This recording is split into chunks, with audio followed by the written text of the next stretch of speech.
बिस्मिल्लाहिर्रहमानिर्रहीम। अस्सलाम वालेकुम वरहमतुल्लाहि वबरकातुहू। पाकिस्तान लाउंज की एडिशन के साथ मैं हूं आपका मेज़बान रिफ़तुल्लाह औरकज़ई। नाज़रीन, आज हमने अक़लियती बिरादरी से ताल्लुक़ रखने वाले दो मेंबरान खैबर पख्तूनख्वा असम्बली को अपने प्रोग्राम में दावत दी है। एक का ताल्लुक़ हुकूमत से है, जबकि दूसरे मेंबर का ताल्लुक़ अपोजिशन से है।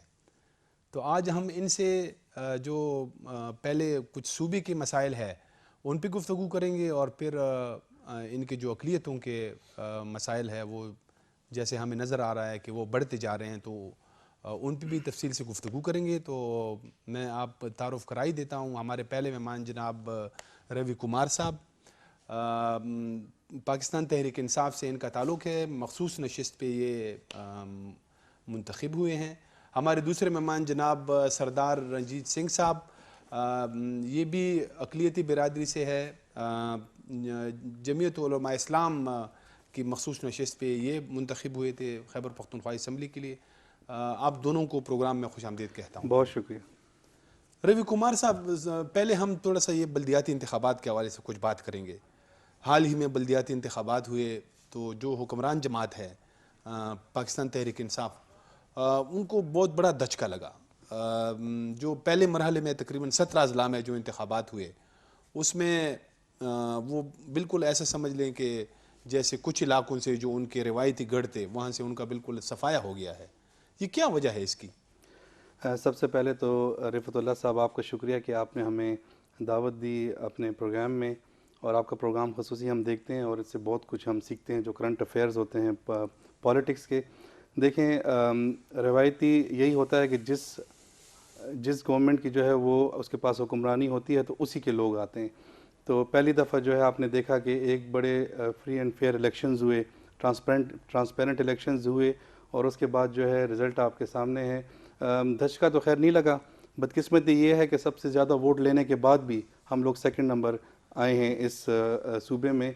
आपने देखा होगा, अखबारों में भी शाया हुआ, और जो इलेक्शन कमीशन की अब तक की रिपोर्ट है, सबसे ज़्यादा वोट हमने लिए हैं, क्योंकि हमारी पार्टी पे और इमरान खान साहब पे बेसिकली लोगों का इत्तेमाद है। हाँ, थोड़ी गलतियाँ हुई हैं, जैसे कि आपने पहले देखा कि शुरू में जो हम जिस चीज़ की डिमांड कर रहे थे वो गैर जमाती सतह पे हम इलेक्शन करवाना चाहते थे। उसकी वजह ये थी कि जो जनरल कौंसलर का जो वोट होता है, वो इलाके में जो इंसान गम खादी करता है, जो अपने लोगों के साथ भाग दौड़ करता है अपने इलाके में, तो हम चाहते थे कि ये गैर जमाती सतह पे और लोगों को एक आज़ादी राय का मौका मिले कि जो बंदा उनकी खिदमत कर रहा है अपने इलाके में उसी को वो मुंतखब करें, पार्टी का इसमें कोई काम ना हो। और जिसकी वजह से हमें ये डैमेज हुआ। फिर हाई कोर्ट में जो है वो आपने देखा कि जो फ़ैसला आया कि जमाती सतह पे हो, फिर सुप्रीम कोर्ट से आया, तो हमारा होमवर्क उसके लिए बराबर नहीं था। हमारे लोग बहुत ज़्यादा आज़ाद खड़े हो चुके थे, और किसी के पास अपना निशान थर्मास का था, किसी का अनार का था, तो उन्होंने अपने लिए ज़्यादा वोट मांगा।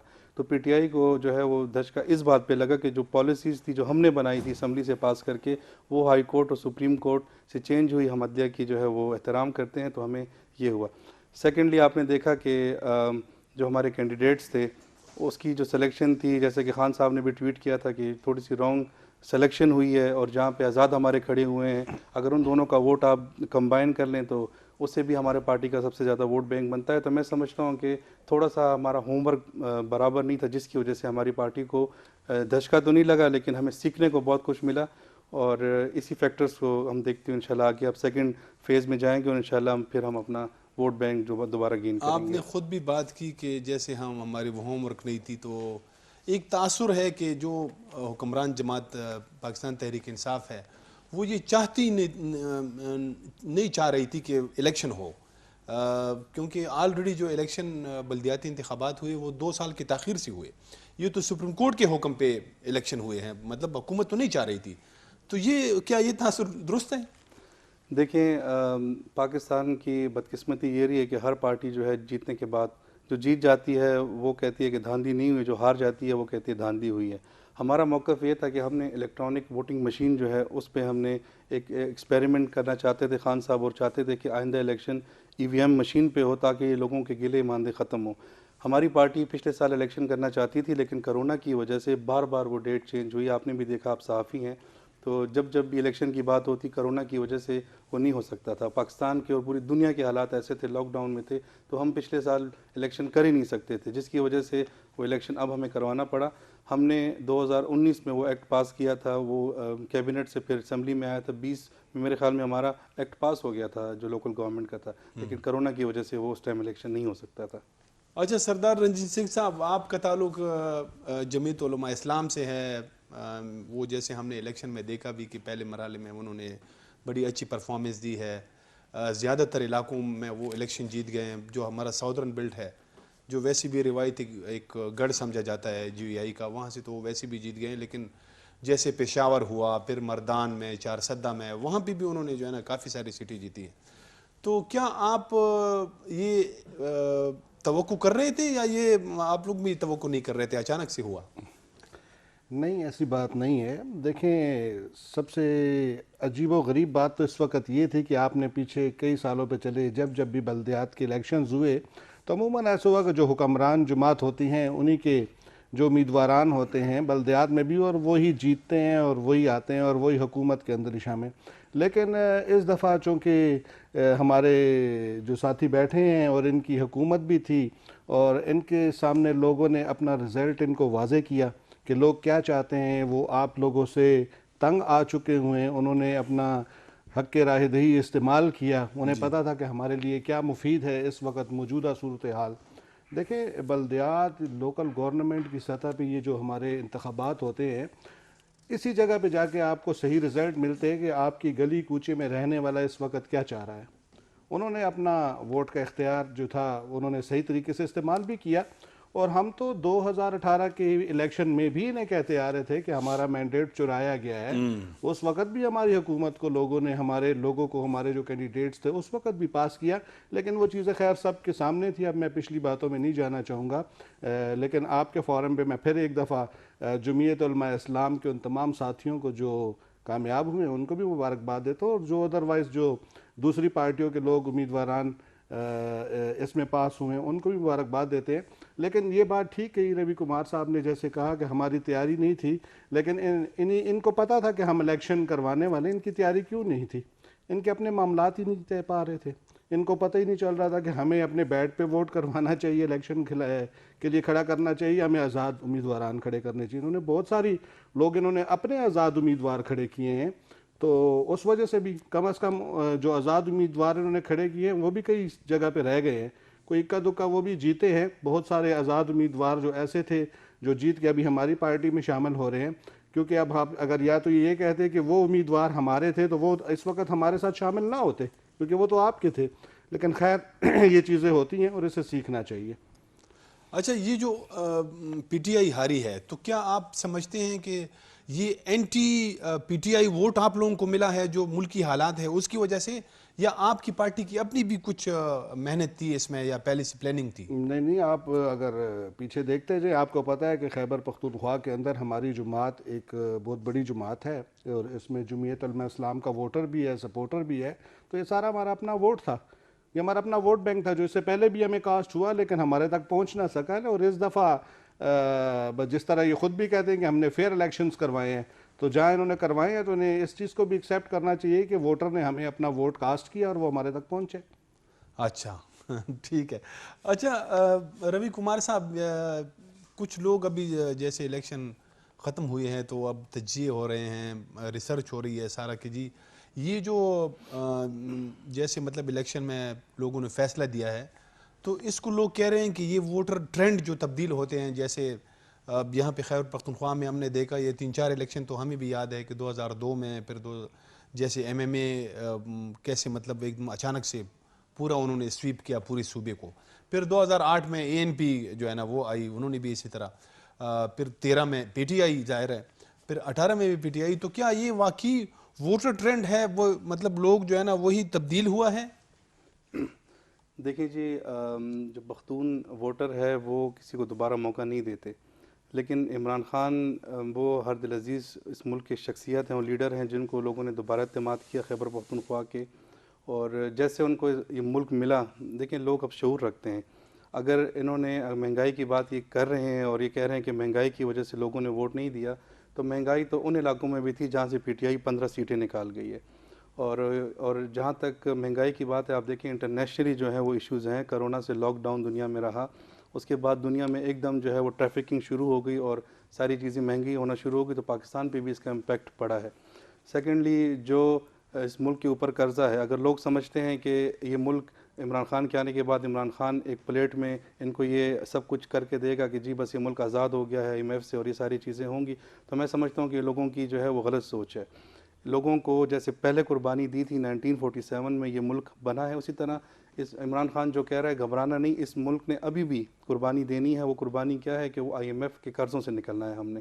और आप देखेंगे उससे तो हम नहीं निकल सकते। उससे निकलने के लिए खान साहब दिन रात कोशिश कर रहे हैं। अभी तक 27 अरब डॉलर जो है इस मुल्क का कर्जा हमने तो आप वापस देख लेना 3 वापस साल कर में दिया है। कितना उतर गया, कितना चढ़ गया, उसके बारे में बिल्कुल, भी आप जानकारी करंट डेफिसिट देख लें। आप जो हमारा खसारा था वो 20 अरब डॉलर था, खान साहब ने उसको रिकवर किया। अभी 3 सालों में 27 अरब डॉलर जो है वो इस मुल्क का कर्जा हमने उतारा है। आप PDM में आप PMLN के साथ और मुख्तलिफ पार्टियों के साथ आप चल रहे हैं, उन्होंने तो इस मुल्क को गर्क किया है। आप देखें कि 6000 मुशर्रफ के दौर में ही कर्जा था, पीपल्स पार्टी के दौर में 14,000 अरब हुआ, फिर नून लीग के दौर में 30,000 अरब हुआ। तो खान साहब कैसे आके एकदम इस मुल्क का कर्जा उतारेंगे? डेफिनेटली उनको टाइम चाहिए। 35 साल से मरूसी पार्टियां हैं। अब 3 साल से खान साहब को अगर मौका मिला है, वो काम कर रहा है, तो उसको मौका मिलना चाहिए। लेकिन ये भी याद ईमानदार रखना लीडर कि है वो खान साहब और जब ये कंटेनर पे खुशफहमी खड़े हुए है कहते इनकी। मैं कर्जा नहीं ये इनकी दूंगा, खुशफहमी है मैं कि लोगों ने नहीं इनको वोट जाऊंगा, दिया मैं है। कशकोल ये नहीं बरमला मैं उठाऊंगा। कहता हूँ कि हमारे 3-3 4-4 कैंडिडेट्स खड़े थे। मैं एक मिसाल कोहाट की आपको दूंगा। शफीउल्लाह जान हमारी पार्टी के कैंडिडेट थे जी बिल्कुल। और वो आज़ाद खड़े हो गए और PTI वहाँ से जो है क्यों खड़े हो गए? पहला सलमान सवाल तो शिनवारी आपके कैंडिडेट थे, आज़ाद क्यों खड़े हो गए? उसकी वजह आपको वजह मौका ये है देंगे, कि खैर है। इमरान खान साहब ने जो है खुद कहा कि टिकट की जो सिलेक्शन है वो रॉन्ग हुई है। लीडर ऐसा होना चाहिए जो एडमिट करे। और मौलाना साहब शुक्र है खुदा का कि वो इमरान खान ने इस कहा कि इलेक्शन को टिकट फ्री एंड की फेयर कह रहे सिलेक्शन गलत हैं हुई, और उन्होंने आपके हमारी वज़रा हुकूमत ने पे कहा एतमाद कर महंगाई दिया है। की मैं वजह से समझता हुआ, हूँ कि ये बड़ी आपके बहुत शिबली प्रोग्रेस फराज साहब ने कहा है कि महंगाई मौलाना की साहब वजह जो से है वो हुआ। हमारी हुकूमत पे एतमाद करके कहते हैं जी कि हमें free and fair election PTI government ने दे दिया है। तो यही तो हमारा एजेंडा है, यही तो इमरान खान साहब का रिफॉर्म्स का एजेंडा है जिस पे अमल करने के लिए नहीं, मैं तैयार ये नहीं है। रवि भाई कह रहे हैं कि अच्छा। महंगाई की वजह से नहीं हुआ और ऐसा हुआ। मैं ये कह रहा हूँ कि आप ये देख लें कि शौकत साहब कह रहे हैं कि महंगाई की वजह से हुआ, शिबली फराज कह रहे हैं महंगाई की वजह से, शहराम तरा कई कह रहे हैं महंगाई की वजह से, आपके अपने वज़रा कह रहे हैं कि हुआ और आप कहते हैं महंगाई की वजह से नहीं हुआ। आपका आपस में क्यों इख्तलाफ है? या तो फिर वो अपना वज़ीर आज़म साहब कहते हैं कि यार गलत पॉलिसी थी, ठीक बंदों को टिकट नहीं मिले, फिर आप कहते हैं कि अगर चले मैं बात कर देखिए, लेता हूं हमने कोहाट की, इमरान चूंकि खान मेरा साहब की जो इलाका ट्वीट है उसके तो मुताबिक आपने- जाना है। आपने मेरा नहीं, लीडर उस- हमारा वो तो लीडर जो सारा- बात करेगा वो खान authentic साहब है। तो वहाँ हर बैठे थे किसी ना, की आप अपनी यहाँ परसेप्शन सूबे में खान साहब होगी। तो बैठे सारा हैं। मलबा जो है वो इस पे डाल रहे हैं कि टिकटों की तकसीम टिकटों जो की है, तकसीम वो सही गलत नहीं हुई हुई है। जी, तो बिल्कुल। आप सरदार साहब इससे इत्तेफाक करते हैं? देखिए जी, मैं इनसे पहले तो ये कह रहा हूँ आपकी टिकटों की तकसीम क्यों गलत हुई है। अभी आप इन्होंने मिसाल दी, कोहाट की बात कर लेते हैं। तो जो इनको पता था कि हमारे लिए, पहले तो इनसे ये पूछना चाहिए ना, जो आपके नुमाइंदे थे, जो आपके पार्टी वर्कर थे, आपने उनको टिकट क्यों नहीं दिया? क्या खान साहब की नज़र में वो लोग नहीं थे? क्योंकि ये आप इलेक्शन करवाने जा रहे थे। हम इनसे ये भी क्यों नहीं दिए कि आप आज इस चीज़ को लेके आप इसकी मिसालें दे रहे हैं कि हमसे गलत सिलेक्शन हुई, क्यों हुई? कल के अखबारात को देख लें, कल पूरी बहुत दुनिया सारी में, चीज़ें निकली हैं। रिफतुल्लाह साहब, आपके पूरी डिप्टी दुनिया में स्पीकर ने जितने अपने भी पॉलिटिकल रिश्तेदारों के निज़ाम है, लिए, वो आपके इसकी गलतियों से स्पीकर ने सीखता है। आपके हमने स्पीकर ने experience अपने किया। रिश्तेदारों ने किया। आप मारूसी सियासत पहले के वो तो खिलाफ बात थे। करने दे, फिर आप बात करें। आपके अपने जितने वज़रा हैं, उन्होंने हर बंदे ने अपने अपने रिश्तेदार को वोट क्यों दिया? कल तक आप कह रहे थे कि हम अपने वर्कर के साथ चलेंगे, फिर आप वही उसी कंटेनर पे खड़े हो गए। आपने ये वादे क्यों किए खान साहब ने कि हम महंगाई ख़त्म करेंगे, IMF के पास नहीं जाएंगे, हम कर्जे नहीं लेंगे, हम कशकोल नहीं उठाएंगे? आपने वहाँ हल्फ लिए खड़े हो के उसी कंटेनर पे। अगर आपको याद हो, हमारे लीडर ने तो आपको कल पॉलिटिकल आपने विल जो दी है। वादे किए, इलेक्शन से आपने पहले वो कौम को जो पॉलिटिकल रास्ते विल दिया है कि दिखाए, हमारे आपने लीडर जो की उनको नीयत ख्वाब साफ थी। दिखाया है, आप उस आप ख्वाब लोग- को पूरा नहीं कर सके। आज आपको आपके लोग ठुकरा रहे हैं, आज आपको आवाम इसी वजह से वोट नहीं दे रही कि आप वहाँ उनसे वादे करके आए थे कि हम आपको 50 लाख घर, इतनी चले नौकरियां, रिफत साहब, करोड़ों इन्होंने 6 नौकरियां साल ये क्या देंगे। किया? इनके पास और 6 साल हुकूमत थी, इन्होंने ना इस्लाम की खिदमत की है ना लोगों की खिदमत की है। ये तो पहले से रिजेक्टेड लोग हैं। ये लोग अब अगर हमारी गलतियों अच्छा, की वजह से, हमारे अभी तो टिकट जीत रॉन्ग गए हैं। डिस्ट्रीब्यूशन की वजह से जब आ रहे हैं, तो मतलब इनकी क्या कारकर्दगी है कि लोग इनको दोबारा पसंद करते हैं? ये अच्छा, थोड़ा सा मैं- मुझे बता हमारी दें। ब्रेक की तरफ कारकर्दगी मैं- थी, तो मैं एक छोटी सी ब्रेक बात की पे तरफ आप, जाऊंगा। मैं कहता हूँ हमारी इनको तो कारकर्दगी ना 2008 में होती लोगों तो ने आज reject लोग किया है। हमें, हमारी पिछली कारकर्दगियों को उन्होंने देखा। आप अगर उस टाइम की हमारे दौर की बात कर ले तो वहाँ उस वक्त मुल्क पे ये कर्जे भी नहीं थे, उस वक्त लोगों को आटा भी मिल रहा था, उस वक्त लोगों को चीनी भी मिल रही थी, उन्हें 2008 खाने को में रोटी लोगों ने मिल इनको रही रिजेक्ट थी, किया है। इसीलिए उन्होंने इस और वक्त ये उन्होंने फिर हमें दोबारा सपोर्ट एक नया किया। चेहरा बना के सामने लगा रहे हैं। लोगों को कहा जा रहा है कि जी किताब को वोट करें आपको जन्नत मिलेगी, 20-20 करोड़ रुपए लगाए जा रहे हैं पेशावर में। तो ये किस किस्म का इलेक्शन ये चाहते हैं? अगर ये इसी तरह इस निज़ाम के साथ आना चाहते हैं तो अल्लाह हाफिज़। ब्रेक की तरफ जाता हूँ। नाजरीन, एक ब्रेक लेते हैं, ब्रेक के बाद दोबारा आएंगे तो फिर जो अक़लियतों के मसाइल है उन पे तफसील से गुफ्तगू करेंगे। हमारे साथ रहें।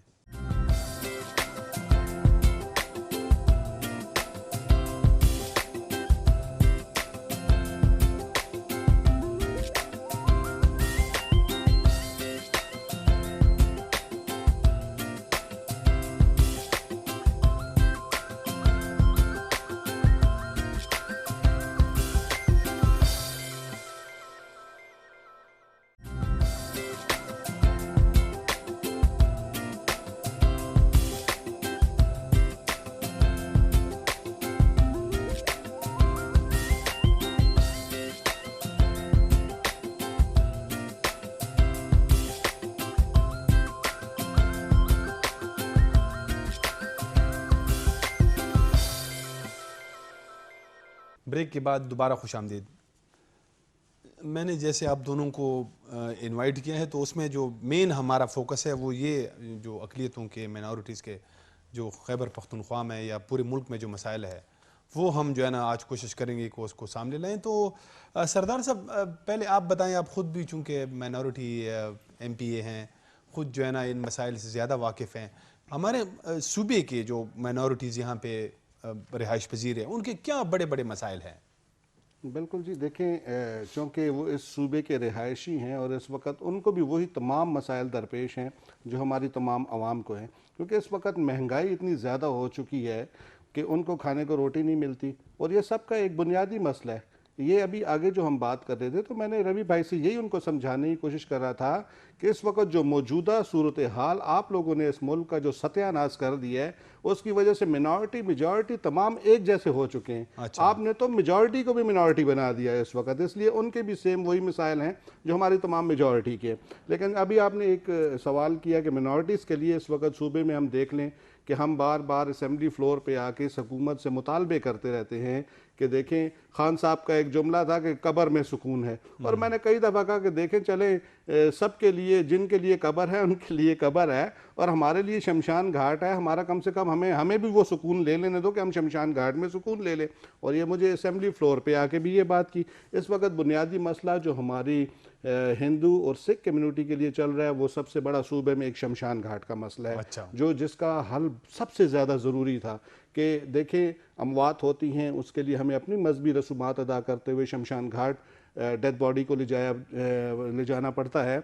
इस वक्त मौजूदा अभी वो अटक में है शायद। अभी आप हमारे पास सिर्फ एक शमशान घाट अटक में है। अच्छा। एक हमारे पास कोहाट में है जो अंडर कंस्ट्रक्शन है उसमें भी, लेकिन अभी मौजूदा चल रहा है, साथ साथ काम भी करवाया जा रहा है। रवि कुमार साहब वहाँ पे काम भी करवा रहे हैं। अच्छा। इस पर मैं इनका शुक्रिया भी अदा करता हूँ कि इन्होंने अपना फ़ंड वहाँ यूज़ किया। पिछला 1 साल हो गया है कि उम्मीद है कि थोड़े दिनों में कंप्लीट हो जाएगा। अच्छा। और अब आपको मैं वाज़े बताता हूँ, आप डेरा इसमाइल खान में रहने वाला कोई भी हिंदू या सिख, उसके घर में कोई फौतगी हो जाती है, वो 4 घंटे का ट्रैवल करके डेड बॉडी को लेके कोहाट पहुंचता है। कोहाट वाला कोहाट में कर लेता है, पेशावर वाला यहाँ से उठाता है, अटक जाता है। क्या ये चीज़ें मुनासिब हैं? और ये बात हम इस हुकूमत से, मैंने स्पीकर साहब से कहा लास्ट टाइम, अगर आपको याद पड़े एक हादसा हुआ था, ट्रेन हादसा, जिसमें यहाँ पे तकरीबन 22 लोगों की अमवात हुई और उन लोगों को हम यहाँ से, आप लोग सारे साथ ही थे उस वक्त जब हम उनकी डेथ बॉडीज़ यहाँ से अटक लेके गया। क्या ये बुनियादी सहूलत इस वक्त मिनॉरिटीज़ को नहीं मिलनी चाहिए? एक तो ऑलरेडी पाकिस्तान में आपने गुर्बत की बात की और फिर जो माइनॉरिटीज़ है, हमारी अक़लियतें हैं, वो ज़्यादातर जो है ना गरीब तबके से उनका ताल्लुक है, तो उनके लिए तो फिर और भी मसला ये उनके लिए बहुत बड़ा मसला है। आप एक घर में एक फौतगी हो जाती है, फिर वो अपने लिए गाड़ियों के भी बंदोबस्त करता है। यहाँ पे मौजूदा सूरत हाल तो ऐसी है कि आपको कोई सरकारी सतह पे एक गाड़ी भी प्रोवाइड नहीं की जाती। तो अभी आप कहते पेशावर में एक होना चाहिए, आप ये कह रहे हैं? लेकिन हम ये कहते हैं कि हर डिस्ट्रिक्ट में एक शमशान घाट जरूर होना चाहिए। फिर ADP वैसे वो कितना होता है, कितने मरले पे मुश्तमिल होता है? जरूरी नहीं है कि आपके पास 2 से 3 कनाल का शमशान घाट हो, आपके पास 1 कनाल में भी शमशान घाट बनाया जा सकता है। और उसके लिए अभी इन्होंने, हमारे हुकूमती भाइयों ने पिछले 3 साल पहले एडीपी में उसके लिए पैसे भी रखे और अभी तक वो वर्किंग में है और वो एडीपी में घूम फिर रहा है। लास्ट कुछ दिन पहले भी स्टैंडिंग कमेटी में शेयर कर रहा था, तो उसमें भी मैंने अहकाम जारी किए कि विद इन 1 वीक, और वो इस अभी जून में जाके ये पैसे लैप्स हो जाएंगे, इसके बाद ये काम नहीं कर सकेंगे। तो उसका एक टाइम पीरियड था कि 3 साल के अंदर अंदर हमने करना था, जिस पे अभी तक कोई चीज़ आपको बुनियादी सतह पे नज़र नहीं आ रही। इसी तरह अगर मैं अपनी मसीह बरादरी के लिए बात करूं तो हमने इनके लिए कब्रिस्तान खरीदने थे, ग्रेवयार्ड्स के लिए ज़मीन, हर चीज़। आपके डीसी साहबान इस चीज़ में इंटरेस्टेड ही नहीं है कि वो आपके लिए काम करें, क्योंकि ये काम हमने डीसीज को कहा हुआ है कि आप उनके लिए हमारी कम्युनिटी के साथ मुशावरत करके उनके लिए जगह देखें और आप इनके लिए ये ज़मीन ख़रीदें या इनकी मुशावरत से ख़रीदनी है। आप 3 साल गुजरने वाले हैं, इस चीज़ पे कोई काम नहीं हुआ। इससे आगे आप चले जाएं तो मैं आपको कहता हूं कि हमें बार बार एक बात की जाती है कि हमने आपके लिए 5% कोटा रख दिया है। 5% कोटा। अच्छा, ये इसका आप नंबर बाय नंबर अगर बात करेंगे तो ये उस पे आएंगे, फिर जो है ना आप मजीद जो है ना मैं बात करता हूँ, फिर उसके बाद रवि कुमार साहब दोनों। ये जो शमशान घाट वाली इन्होंने बात की है वाकई जो है ना बड़ी अहम। अच्छा, इसमें एक मैं खुद अपने लिए जो है ना ये समझना चाहता हूँ कि शमशान घाट जो होता है ये दरिया के किनारे बनाना ज़रूरी होता है या ये ज़रूरी नहीं है? देखिए जी, सरदार साहब ने बड़ा ज़बरदस्त एक एजेंडा उठाया हमारे लोगों का। यही तो हम रोना रो रहे थे।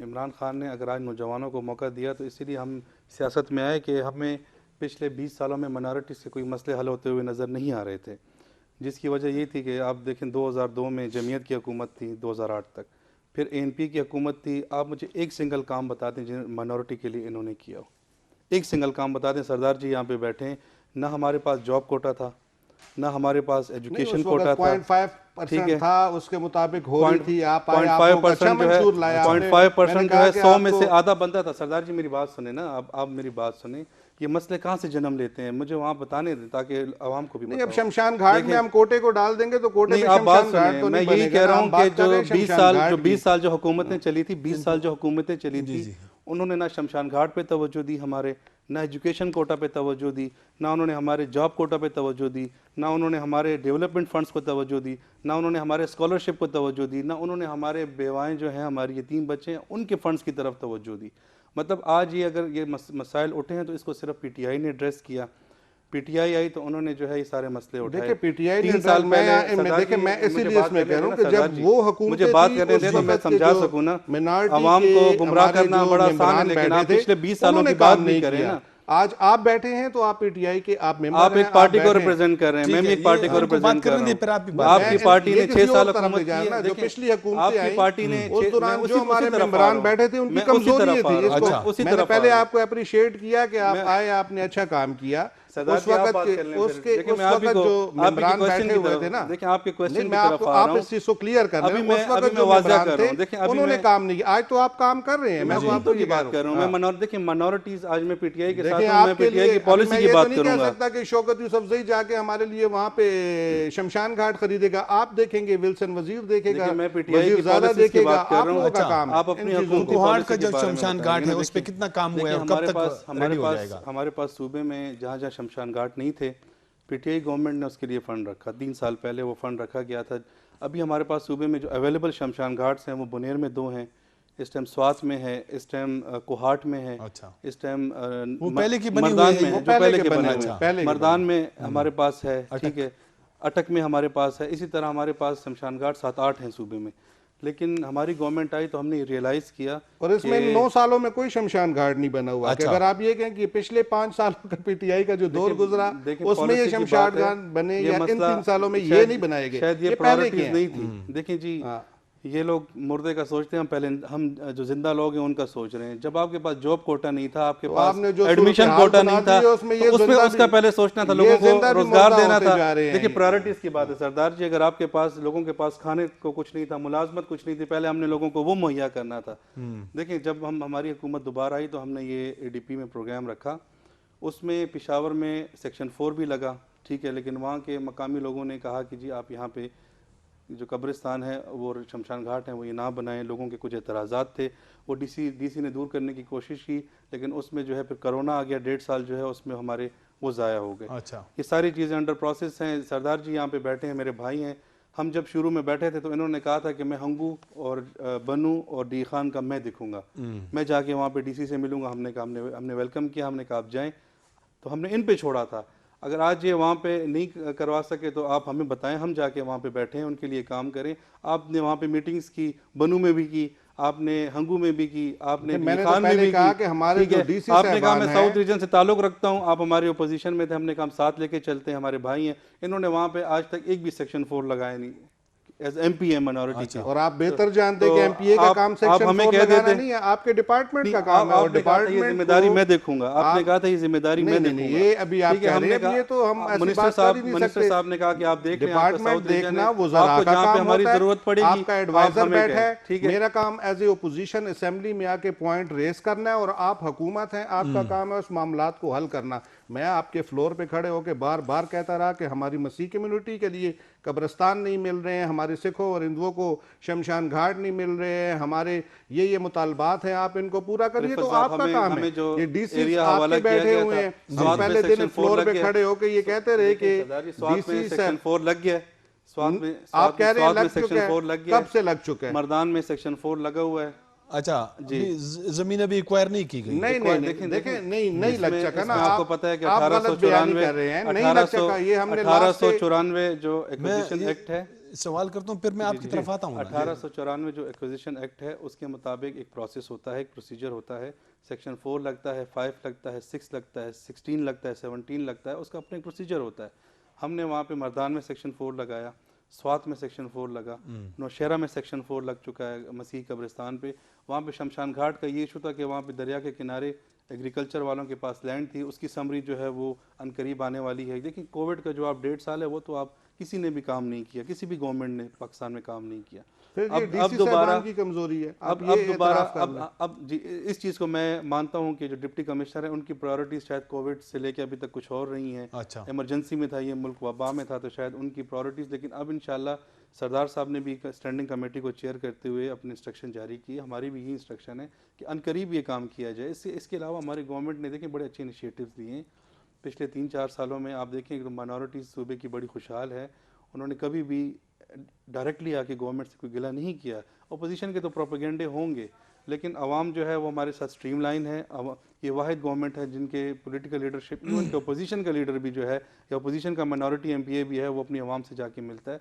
तो लोगों के पास बहुत अपॉर्चुनिटीज़ आ गई हैं। तो इंशाल्लाह नेक्स्ट इनिशिएटिव्स भी हमारे अच्छे हैं, और ये कब्रिस्तान और शमशान घाट के मसले भी सही, ये अच्छी बात है। मैं खुश भी हुआ कि अगर इस तरह माइनॉरिटीज़ जो अब पाकिस्तान के अंदर ज़्यादातर जो है ना नेगलेक्ट किया जाता है, तो अगर इनके इस तरह काम हो रहे हैं तो बड़ी अच्छी बात है।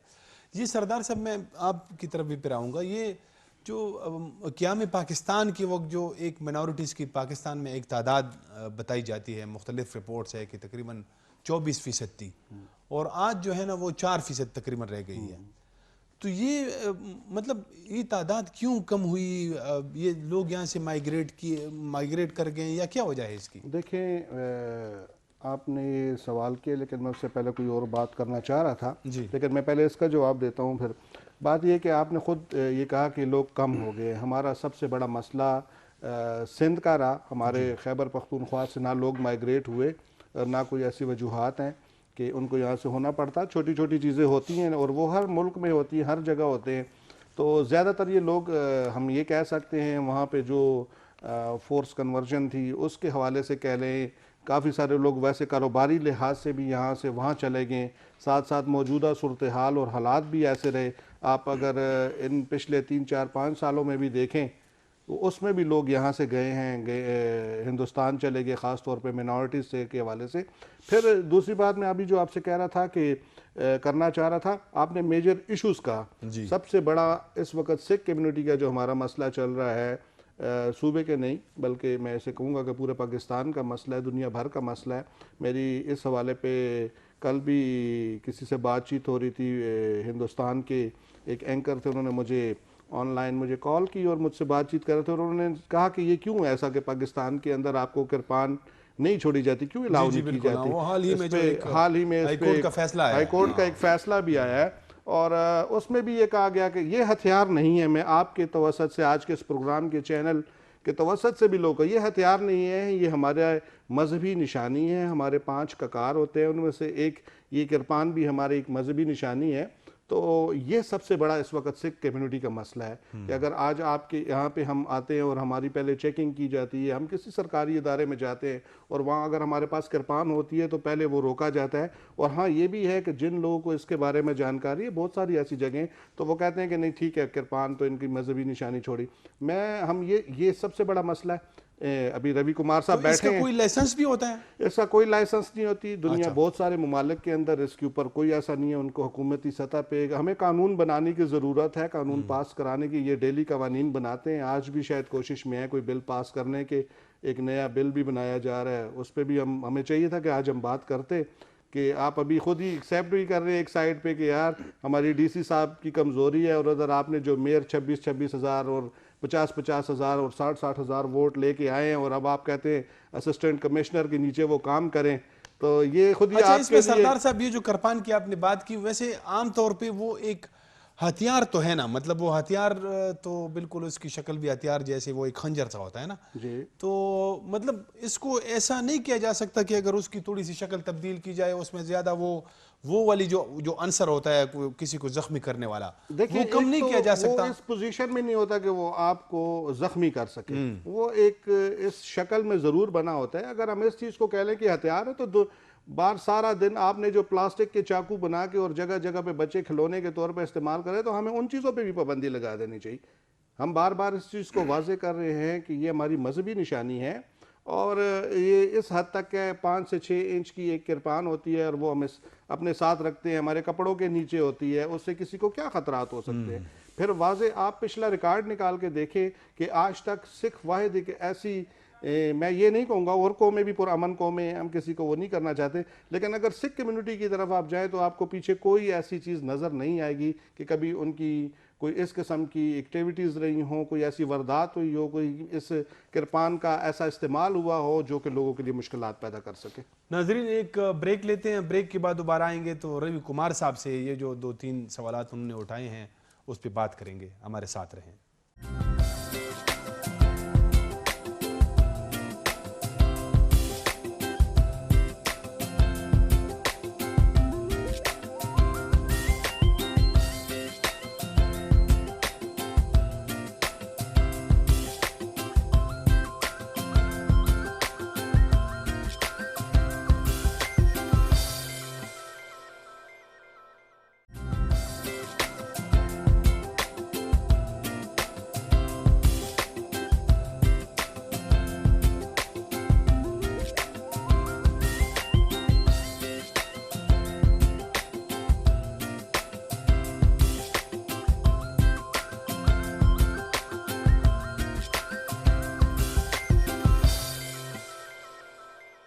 ब्रेक के बाद दोबारा खुश आमदीद। रवि कुमार साहब, पहले तो वो जो मैंने तादाद बताई मिनॉरिटीज़ की, वो कुछ लोग ये इख्तलाफ भी करते हैं उससे कि ये फिगर ठीक नहीं है, तो पहले आप इस पर भी बात करें, और फिर जो किरपान वाला इशू है इस पर भी बात करें। देखिए जी, मरदमशुमारी की जहाँ तक बात है, तो पाकिस्तान में चाहे वो मेजॉरिटी हो या माइनॉरिटी हो, आज तक जितने भी सेंसेस हुए हैं उस पर अभी तक कोई भी गवर्नमेंट आवाम का एतमाद हासिल नहीं कर सकी है। पहले भी PMLN ने ये मरदमशुमारी की थी 1997 में, फिर 2017 में इसी गवर्नमेंट ने की है। तो मैं समझता हूँ कि एक ये न सिर्फ मेजॉरिटी के साथ, हमारी माइनॉरिटी के साथ भी बहुत बड़ा मजाक हुआ है। वही हमारी जो पॉपुलेशन है वो 97 में भी जो है 50,000 बताई जा रही थी, और अभी जो है वो 1 लाख बताई जा रही है, जो फिगर्स आ रहे हैं हमारे पास सेंसस के। तो मैं समझता हूँ कि PMLN गवर्नमेंट ने हमारे साथ बहुत बड़ा मजाक किया है। हमारी आबादी इस टाइम हमारे एक अंदाजे के मुताबिक और मुख्तलिफ जो सर्वेज़ हैं उसके मुताबिक 4 लाख से कि 5 लाख तक ये करीब जो है वो माइनॉरिटी की आबादी है सिर्फ सूबे में। तो मैं समझता हूँ कि एक अच्छी और एक ऑथेंटिक मरदमशुमारी होनी चाहिए, ताकि क्योंकि जब तक आपको अपनी पॉपुलेशन का ना पता हो तो आप मसले कैसे हल कर सकते हैं। अगर आप ये पॉपुलेशन सिर्फ इसलिए छुपा रहे हैं पूरी दुनिया से कि आपको ऐड ना मिले, आपको पाकिस्तान को ओवर पॉपुलेटेड जो है वो मुल्क करार देकर आपके ऊपर इमरजेंसी ना नाफिज कर दी जाए, तो मैं समझता हूँ कि ये एक मजाक है हमारे साथ। हमें अपनी पॉपुलेशन का बताया जाए। घर में अगर 5 फ़र्द हैं और हम 3 फ़र्द का जो है वो खाना ला रहे हैं और उनको हम शेयर कर रहे हैं, तो मैं समझता हूँ जो 2 फ़र्द हैं वो तो भूखे उन्होंने रहना है। तो हमने अपनी पॉपुलेशन के मुताबिक अपने जो वसाइल हैं उनका इस्तेमाल करना है और उस हिसाब से लोगों के मसले हल करने। दूसरी बात आपने किरपान का जिक्र किया सरदार जी ने, बिल्कुल जी, सिख कम्युनिटी के जो 5 बुनियादी जुज़्व हैं, जो रुकन हैं, उनमें किरपान जो है एक बड़ी अहमियत का हामिल है और इस पे सिख कम्युनिटी काफ़ी स्ट्रगल कर रही है। देखिए, कोशिश गवर्नमेंट की यही है कि जो इनके पास ये एक मजहबी जुज़्व है, इसको अच्छे तरीके से जो है वो पेश किया जाए, क्योंकि हमारे इस मुल्क में जो है एक दहशतगर्दी गुजरी है और हम नहीं चाहते कि कल को जो है सिख कम्युनिटी से कोई ये कहे कि जी हमारा किरपान नहीं छोड़ा जा रहा, कोई और भी इनका रूप लेके आ सकता है, किरपान रख सकता है और जिससे वो गलत इस्तेमाल कर सकता है। तो हमने उस गलत इम्पैक्ट को रोकना है। सिख कम्युनिटी हमारे लिए बड़ी मुअज़्ज़ज़ है, इनका ये किरपान भी हमारे लिए मुअज़्ज़ज़ है, लेकिन जैसे आपको पता है कि हिजाब के अंदर जो है, हिजाब भी इस्लाम में एक अहम रुकन है, लेकिन उसके अंदर वो गलत कार्रवाई के अंदर कौन है नहीं है, शनाख्त के हिसाब से एक बड़ा क्वेश्चन बन गया था जब दहशतगर्दी का दौर था। तो हम यही चाहते हैं कि जब इस किस्म के जो इनके जुज़्व हैं, कानून साजी होनी चाहिए। कानून साजी अगर नहीं भी होती अनकरीब, तो इनके लिए डिप्टी कमिश्नर एक कमेटी बना दे कि जो हमारे सिख हैं उनको एक कम से कम एक लेटर जारी किया जाए कि वो किस इदारे में भी जाते हैं, उनकी पहले शनाख्त हो कि वाकई ये सिख कम्युनिटी से ताल्लुक़ रखते हैं, और सेकेंडली उनके पास एक ऑथेंटिक लेटर हो जो डिप्टी कमिश्नर और इन्हीं की कमेटी में से वो जारी हो, ताकि उनको वहाँ पे कोई मसला पेश ना आए। तो हम समझते हैं कि इस चीज़ को जो है अच्छे तरीके से पेश किया जाए, ना कि कल को कोई स्टेट के लिए इशू बने। मैं थोड़ा सा रवि भाई की इस बात के साथ इख्तलाफ करूँगा कि कोई क्यों आज के दौर में कोई सिख का रूप धार के और वो एक पगड़ी बांधता है और वो किरपान लेके आ जाता है। मैं वो नेगेटिव इम्पैक्ट की बात कर रहा हूँ, मैं एक नेगेटिव इम्पैक्ट की बात कर रहा हूँ। ऐसे है कि हमारे पास अब आज हम कल क्या कहेंगे कि हमारे फौजी अफसरान हैं, लोग उनकी वर्दियाँ पहन के आ जाते हैं। ऐसा हो सकता है? ऐसा नहीं होता। हमारे इदारे बेहतरीन काम करते हैं, उनको शिनाख्त करने का तरीका होता है। आज उनके पास एक हाँ ये है कि अब वो हमारे कार्ड्स चेक कर सकते हैं, उन्हें पता है कि यार नादरा के पास हमारा डेटा मौजूद होता है, कौन सिख है कौन नहीं है, ये तमाम फैसिलिटीज़। और आज तो आपने हर चीज़ ऐसी डिजिटल सिस्टम बना दिया हुआ है कि हाँ आपके पास अगर इनको ज़्यादा इन चीज़ों से टेंशन है कि भाई कोई रूप धार के आ जाएगा, कोई इस तरह बनावटी सिख बन के आ जाएगा और वो शामिल हो जाएगा, आप बाहर ऐसी मशीनरीज लगाएं, आप उनको बायोमेट्रिक करें, आप अंगूठा लगाएं और आपके पास सारा डेटा मौजूद होगा कि आया ये सिख है या नहीं है। इससे आगे तो कुछ भी नहीं हो सकता। ये बहुत सारे बहाने हैं। मुझे ये चीज़ें नज़र आ रही है। मेरे साथ लॉ मिनिस्टर सुल्तान खान थे उस वक्त, उन्होंने असेंबली फ्लोर पे मुझसे कमिटमेंट की कि आप हमें कुछ ऐसे डॉक्यूमेंट्स प्रोवाइड करें और उसके बाद हम इसको देखें, इसका हल निकालते हैं। आज उसको भी 2-2.5 साल से ज़्यादा वक्त गुजर चुका है। हमने सुल्तान खान साहब के साथ बैठे, उस वक्त वो लॉ मिनिस्टर थे, अब तो वो असेंबली की तरफ नहीं आते हैं कि हम उनसे दोबारा कहें कि आपने कमिटमेंट किया था। मैंने स्पीकर साहब से कई दफ़ा ये बात की। अब तो ये सूरत हाल है कि मुझे लग रहा है कि मुझे जिस तरह पेट्रोल और महंगाई से मुझे रिक्शे और मोटरसाइकिल के सहारे लेने पड़े, अब मुझे एहतजाजन किरपान छोड़ के तलवार लेके अंदर घुसना पड़ेगा इस असेंबली के अंदर, और तब जाके ये मामला सामने आएगा और ये संजीदगी से लेंगे, क्योंकि ये मामला ऐसे हैं। सोच नहीं चलेगी, देखिए नहीं सोच नहीं चलेगी। मुझे दिखाना है कि ये किरपान है और आप इसे देखिए इसमें क्या सिख कम्युनिटी का बुनियादी जुज़्व है। हम भी चाहते हैं कि ये अच्छे तरीके से रिप्रेजेंट हो। जब तक हम फ्लोर पे इसके खड़े लिए एक कानून साजी, मुतालबात को जोर नहीं मानते आप एमपी हैं, आप प्राइवेट मेंबर डे पे बिल ले आए, ठीक है, आप आज तक बिल नहीं लेके आए। आपने तो पहले ये काम आपका भी बनता है, आप मिनॉरिटी के एमपी है, हम देखें आप सिख कम्युनिटी से ताल्लुक रखते हैं सर, यहाँ पे हम जो असेंबली के अंदर बैठे सपोर्ट करेंगे। पहली बात तो ये, मैं एक बात करता हूं। दूसरी बात ये देखिए, आपकी पार्टी जो है ना आपके साथ इसमें एग्री है। मैं बात कर, मेरी बात कानून का इस वक्त तो 200 बिल हमारी पार्टी लेके आएगी। अच्छा, क्या ये उसके साथ इत्तेफाक कर देंगे? बिल पास करना चूंकि मेजॉरिटी इनकी है, हुकूमत का काम है कि आया उसमें एक्सेप्ट करने वाला है, देखिए ना मेरी बात, मैं ये कहना चाह रहा हूं, सिख कम्युनिटी के मामले में हम सपोर्ट करते हैं, सिख कम्युनिटी के मामले में हम सपोर्ट करते हैं। आप एक बिल ले आए, आप रेजोल्यूशन ले आए, आप रेजोल्यूशन ले आए, आप डिप्टी कमिश्नर के साथ मीटिंग अरेंज करें, हम भी आएंगे, हमें भी बुलाएं, हम सपोर्ट करेंगे। आप हुकूमती लेकिन स्टेट में अगर एक चीज जो है उसकी कोई बुनियाद है ही नहीं, तो उसके लिए बुनियाद बनाने के लिए लाजमी बात है कोई कानून बनाना पड़ेगा, डिप्टी कमिश्नर से एक लाइसेंस लेना पड़ेगा, ताकि हमारे सिख कम्युनिटी को इश्यूज ना हो। मेरे पास हमने मसले हल करने, वक्त की भी कमी है और 2-3 अहम सवालात है जो मैं करना चाहता हूँ। मैं एक छोटी सी बात कर लूँ। रवि कुमार साहब ने कहा कि मैं एक सिख एमपी हूँ, तो मेरा काम नहीं है रवि कुमार साहब, मेरे पास मसीह कम्युनिटी का मसला आता है, मैं सबसे आगे होता हूँ। हूँ, मेरे पास हिंदू कम्युनिटी का मामला होते हैं, मैं उन पे भी बोलता हूँ, आपको भी इन्फॉर्म करता हूँ। अगर आप इस चीज़ को ना माने तो अलग बात। लेकिन अगर ये आप मामला अपने सिखों धर्म का कोई इश्यू है, आप सिख हैं, आपका देखें, अपना धर्म की आपका बात भी है, उतना उसको हक तो पहले बनता रखें ना। है। आप हमसे अलग नहीं हैं, या तो आप कह दें हम आपसे अलग हैं, तो भी एक अलग बात है। आप भी रिफतुल्लाह वही साहब, हम मिनॉरिटी के अलग नहीं एमपीएज हैं, हैं, हम अलग नहीं है, लेकिन उतना हम ही फर्ज हम आप ये पे भी कहते हैं बनता कि है आप हमारी बेहतर कौम के समझते लिए। हैं, आप सिख कम्युनिटी के नुमाइंदे होते हुए अपने धर्म को बेहतर समझते हैं। हम यही चाहते हैं कि हम जो आपको मुकम्मल आपके आपके तरीक़ेकार धर्म के बताते मुताबिक हैं, जो आप एक चीजें आप हुकूमती सामने लाएं, हम एमपी उसको हैं, सपोर्ट ये करेंगे। सहूलियात प्रोवाइड कर रहे हैं। जब हम हुकूमत में होंगे तब आप हमें कहें कि अब ये आपका फर्ज। इस वक्त आप हुकूमती एमपी हैं, मैं अगर आपका अपोजिशन में हूँ वज़ीर-ज़ादा और साहब मेरे का, हिंदू धर्म मिल्सन का कोई वज़ीर मसला है साहब तो मैं का। सामने आपके रखूंगा ना। अच्छा, अब मैं वो 2-3 सवालात हैं, हम पहले मैं ये अपने नाज़रीन के साथ कुछ डिटेल है वो शेयर करना चाहता हूँ। एक तो हमारे मज़हब और आईन में अक़लियतों की बाकायदा जो है वो ज़मानत दी गई है उनको, उनकी हकूक़ की।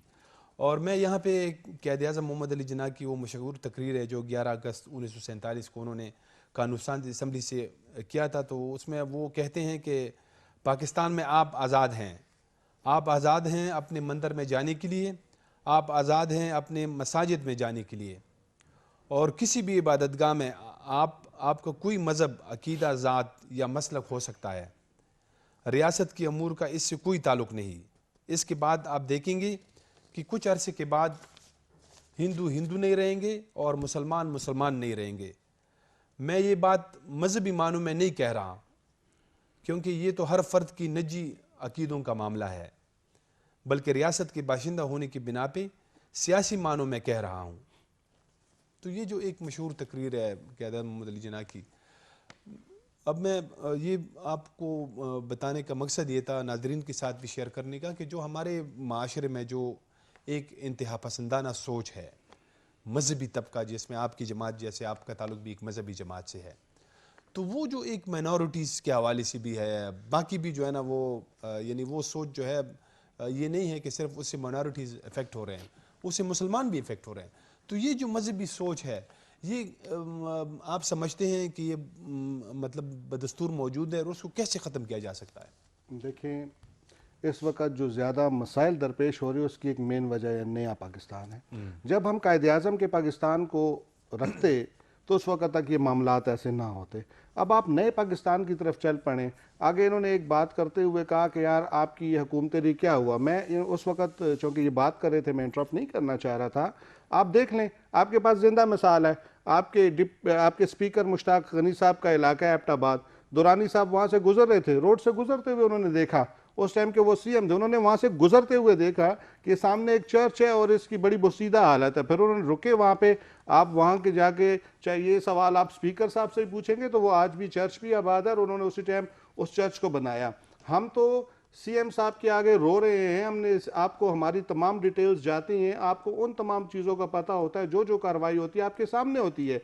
मिनॉरिटीज़ के हकूक़ मेजॉरिटी से आपकी तरफ ज़्यादा बनते हैं कि आप उनका मुकम्मल ख्याल रखें। मैं ये गिला उनसे कर रहा हूँ कि आप आज के 3 साल के अरसे में आपके ज़ाती और पार्टी के इख्तलाफात होंगे। सीएम साहब तो हमसे मिलना भी पसंद नहीं करते, हालांकि हम उनके पीए को 1 महीने में 4-4 दफ़ा फ़ोन करते हैं। आज 1 साल होने वाला है कि वो हमसे मुलाकात करना भी, हालांकि उनका फ़र्ज़ बनता है कि वो हमसे, क्योंकि हम मिनॉरिटीज़ हैं, हम आपके पास आएंगे। हम अपने पूरे सूबे की, हम किसी एक हल्के के एमपीएस नहीं है, हमारे पास पूरा सूबा है, हमारी रिजर्व सीट है, हमारे पास पूरा सूबा और हमने पूरे सूबे के मसाइल हैं।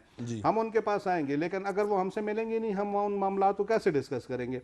दूसरी बात आ गई, आपने कहा कि कायद-ए-आज़म साहब की वो तकरीर, ये तकरीर तो हम रट चुके हैं। हम तो उमूमन 11 अगस्त कभी इत्तेफाक होता है, कभी नहीं होता कि 11 अगस्त को हमने उनसे कहा भी कि चाहिए था कि रवि कुमार साहब इनको चेयर करवाते। 11 अगस्त का दिन तो मिनॉरिटीज़ डे, ये तो स्पेशल दिन होना चाहिए। असेंबली में कभी भी छुट्टी नहीं आनी चाहिए। मेरा ये मुतालबा है आपके इस मीडिया के थ्रू कि 11 अगस्त का दिन हो, मिनॉरिटी डे हो, वहाँ पे कम से कम उस दिन सेशन हमारा इजलास ज़रूर बुलाया जाए।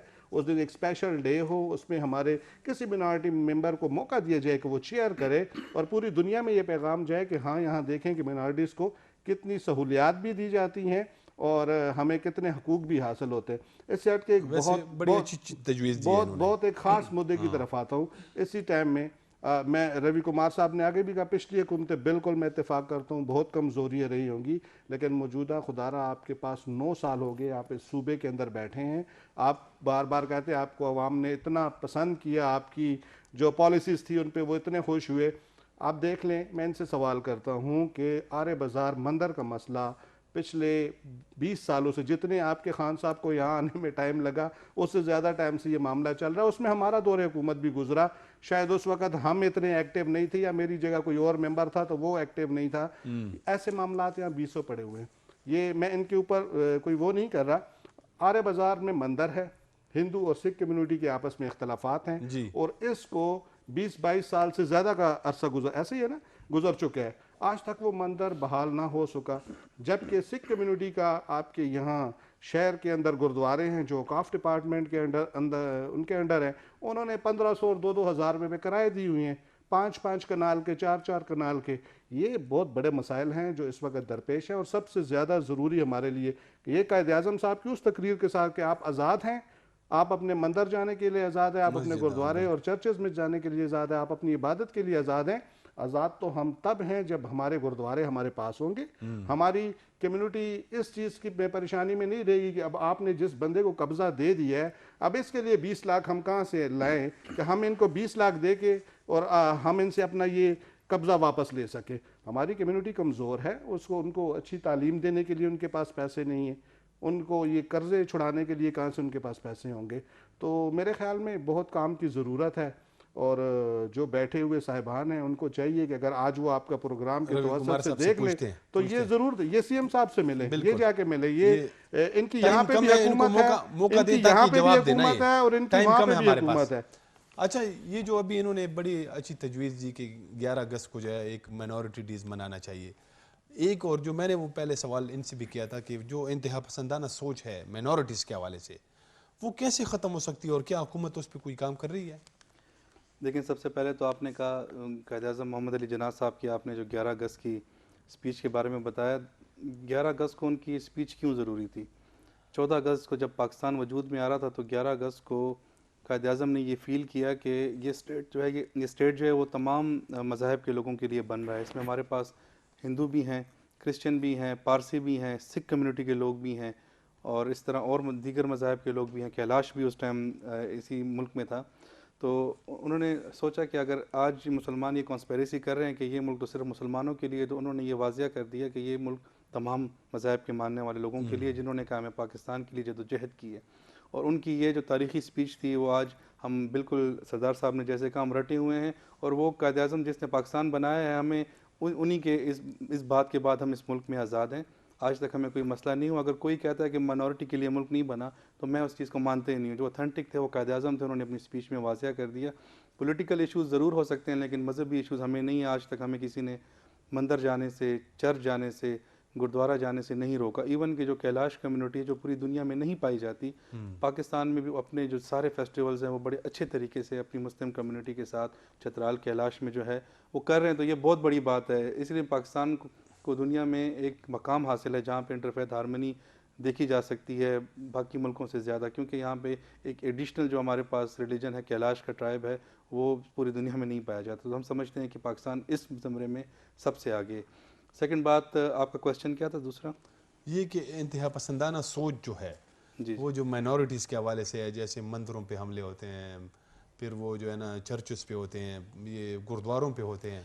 देखें इसके हवाले से जो है गवर्नमेंट को ज़रूरत है इंटरफेथ हारमनी की जो प्रोग्राम्स हैं वो कंडक्ट करने की। और हमें नज़र आया हमारे डिपार्टमेंट ने वो कुछ हो रहे हैं। जी बिल्कुल, हमारे डिपार्टमेंट ने पहले साल भी इंटरफेथ हारमनी के ऊपर 3 दिन वर्कशॉप की थी माइनॉरिटी अफेयर डिपार्टमेंट ने।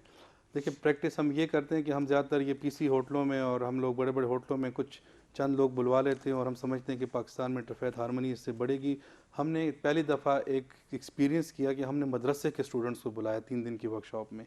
मदरसे के स्टूडेंट्स आए और उनका एक कॉन्सेप्ट था कि यार कि हम लोग जो है ना वो गैर जो मुस्लिम होते हैं उनके साथ पानी नहीं पीना चाहिए, उनके साथ खाना नहीं खाना चाहिए। जब 3 दिन उन्होंने हमारे साथ गुजारे तो वो एक बहुत अच्छा कॉन्सेप्ट लेके गए कि ये भी अल्लाह ताला की मखलूक हैं, अशरफुल मखलूक़ात हैं, हमारे साथ मुल्क के लिए सिंसियर हैं। तो एक मोहब्बत की फ़िज़ा जो है उस 3 दिन की वर्कशॉप में जब जा रहे थे तो सब गले मिल रहे थे। तो इस किस्म की एक्टिविटीज़ जो है वो हमारी हुकूमत की प्रायोरिटी रही है। ऐवान सदर में जो है हर साल क्रिसमस का केक काटा जाता है, तमाम मज़ाहब के लोग आते हैं। माइनॉरिटी डे की आपने बात की, 11 अगस्त की बाकायदा मैंने रेजोल्यूशन पास की थी पिछले साल असेंबली में ये हुआ है। मुतफ़िका तौर पे एक रेजोल्यूशन अच्छा। पास की है जिसमें हमने ये कहा था कि जिस तरह मरकज़ में मनाया जाता है इस तरह सूबे में भी मनाया जाए, क्योंकि पिछले साल मरकज में मनाया जाता है ये? मरकज़ में 11 अगस्त बाकायदा ऐवान सदर में मनाया जाता है माइनॉरिटीज़ डे। तो हमने ये डिमांड की कि यहाँ पे भी गवर्नर हाउस में, चूँकि क्रिसमस मनाया जाता है हमारे सूबे में भी, कुछ दिन पहले गवर्नर हाउस में क्रिसमस की सेलिब्रेशन हुई थी। हमने कहा वज़ीर आला हाउस में ये मनाया जाए, ताकि वज़ीर आला हाउस में अभी तक कोई प्रोग्राम नहीं हो रहे। पिछले साल बदकिस्मती से कोविड की वजह से लॉकडाउन था, तमाम इवेंट्स पे 11 अगस्त को नहीं मना सके। आने वाले साल में इंशाल्लाह जो है हम कोशिश करेंगे, रेजोल्यूशन पास है एडमिनिस्ट्रेशन डिपार्टमेंट को, रेजोल्यूशन चली गई है, तो वो इंशाल्लाह वज़ीर आला हाउस में सारे इंतज़ामात करेगी। और चीफ मिनिस्टर साहब ने तो हमेशा माइनॉरिटीज़ के लिए एक नरम गोशा रखा है अपने दिल में। 50 करोड़ का डेवलपमेंट फ़ंड दिया है जो किसी भी गवर्नमेंट ने नहीं दिया। इसके अप्रिशिएट हमारे सरदार साहब भी करेंगे और बैठे माइनॉरिटीज़ भी कर रहे हैं कि पहली दफ़ा इतना बड़ा डेवलपमेंट फ़ंड मिला है। कम्युनिटी हॉल्स बन रहे हैं। तरबेला में हमने एक नया चर्च बनाया अपने लोगों के लिए, क्योंकि लोगों का एक कॉन्सेप्ट है कि पाकिस्तान में इबादत खाने नहीं बन सकते। हमने एक नया चर्च बना के दिया, वहाँ पे लोग इबादत कर रहे हैं। कम्युनिटी हॉल्स बना के दिए। मिशनरी स्कूलों को जो पहले कोई नहीं पूछता था, उनकी बिल्डिंग्स की रेनोवेशन के लिए पैसे दिए। स्टूडेंट्स जो थे, अभी हमने 2000 बच्चों को ये प्लान बनाया है कि हम उनकी सारी महीने की फ़ीस जो है हम अपनी पूरे साल की फीस हम अपनी जेब से, औकाफ अपनी जेब से, मिनॉरिटी डिपार्टमेंट रियासत अपनी जेब से अदा करेगी। लेकिन तो इस किस्म के जो इनिशिएटिव्स हैं इसको अप्रिशिएट करना चाहिए अपोजिशन को भी। और जो काम नहीं हो सके हैं इंशाल्लाह, तो ये हम अपनी कोशिश करेंगे, जो 2 साल हमारे पास रह गए हैं उसको हम। वक्त की कमी है। जनाब रवि कुमार साहब, जनाब सरदार रंजीत सिंह साहब, आप दोनों का बहुत बहुत शुक्रिया। नाजरीन, हमारा वक्त ख़त्म हो गया है। जो सरदार साहब ने एक बड़ी अच्छी तजवीज़ दी कि जो 11 अगस्त है वो जो है ना मिनॉरिटी डेज़ के तौर पर जो है ना सरकारी तौर पर मनाना चाहिए, जैसे मरकज़ में होता है तो हमारे सूबे में भी होना चाहिए। तो बड़ी अच्छी तजवीज़ है। इसके साथ ही प्रोग्राम का वक्त अब ख़त्म हो चाहता है। इजाज़त दीजिए, खुदा हाफिज़।